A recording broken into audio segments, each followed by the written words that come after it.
Welcome to The Explainer. Today, we're breaking down this fascinating idea of the strongman illusion. It's all about how certain leaders build up this image of just unbreakable strength for their people. But what happens when that carefully built illusion crashes into a hard, messy geopolitical reality? And maybe more importantly, what's the real cost when a nation chooses silence over truth? Let's get into it. Okay, so let's kick things off with this really powerful idea that kind of sets the stage for everything we're about to talk about. For some leaders, strength isn't just, a characteristic they have. No, it becomes their entire political identity. It's a brand, something that's been carefully built to make everyone back home feel safe, secure, and fired up. So if strength is an identity, how do you actually build it? Well, it turns out it's often less about what you do and more about what you show. It's about turning leadership into a kind of spectacle. Think about it. It's like foreign policy gets turned into a highlight reel, right? A series of powerful TV moments, bold headlines, all designed for the audience back home. The goal is to project this image of total control, even when the reality on the ground is way more complicated. In this world, the performance is the message. And here are the actual tools you use to build that performance. You've got the classic military symbolism, the leader in a bomber jacket standing in front of troops. You get tough-sounding muscular language about things like surgical strikes. Even diplomacy becomes a show, where a simple handshake is sold as this huge national victory. Every single piece is designed for maximum impact, for domestic consumption. Okay, so you've built this whole spectacle. But what happens when that carefully constructed performance slams into the hard, unpredictable wall of geopolitics? That brings us to a really critical test case, the 2020 border crisis between India and China.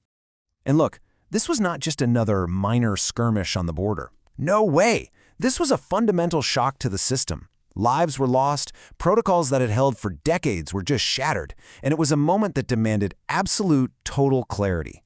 So let's just break down the timeline here. Before 2020, things were, routine. Patrols went about their business. Then in 2020, the violent clashes erupted. But the really critical thing, the part that changed everything, was what happened after. Suddenly, territory that Indian forces had patrolled for years just wasn't accessible anymore. The facts on the ground had fundamentally shifted. So, in a moment that demanded absolute precision and clarity, what did we get? Strategic ambiguity. A gap started to open up between the official story being told and the actual reality on the border. And you have to understand, this wasn't an accident. This was a deliberate choice. So how do you manage that kind of ambiguity? Well, that brings us to the core concept of this whole analysis, the instrument of silence.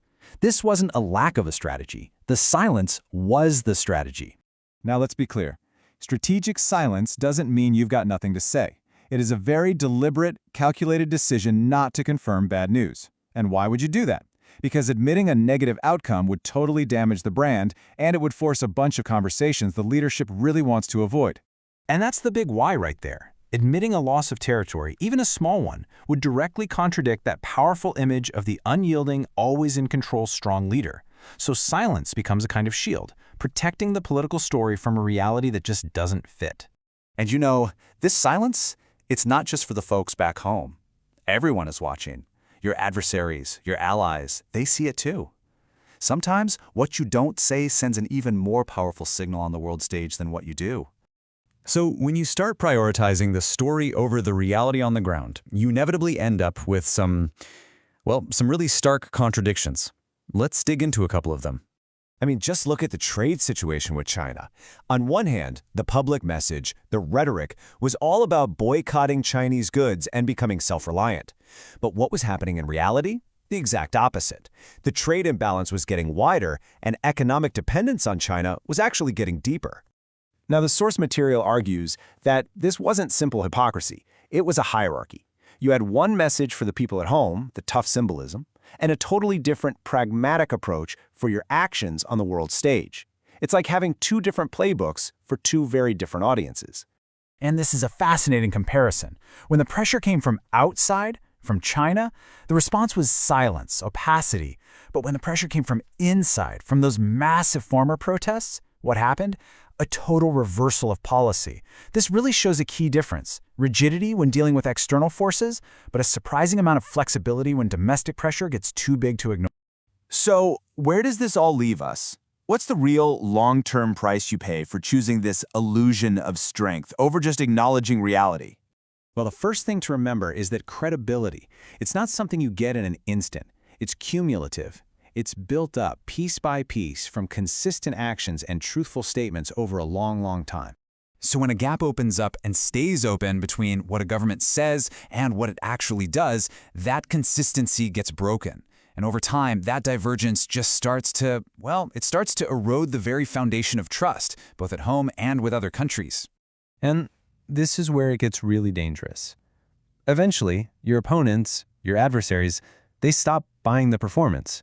And a show of strength, if it's only a show and isn't backed up by clear, consistent action, stops being a real deterrent. It loses its power. And this quote just nails the central thesis of this entire analysis. Real strength includes the confidence to admit when you have limitations, to face reality head-on. Anything less than that, it's just a performance. And so that leaves us, and you, with this final, really critical question to think about. What is the long-term price a nation really pays when it decides to protect a story, instead of having an honest and sometimes difficult conversation with its own people? That's definitely something worth considering.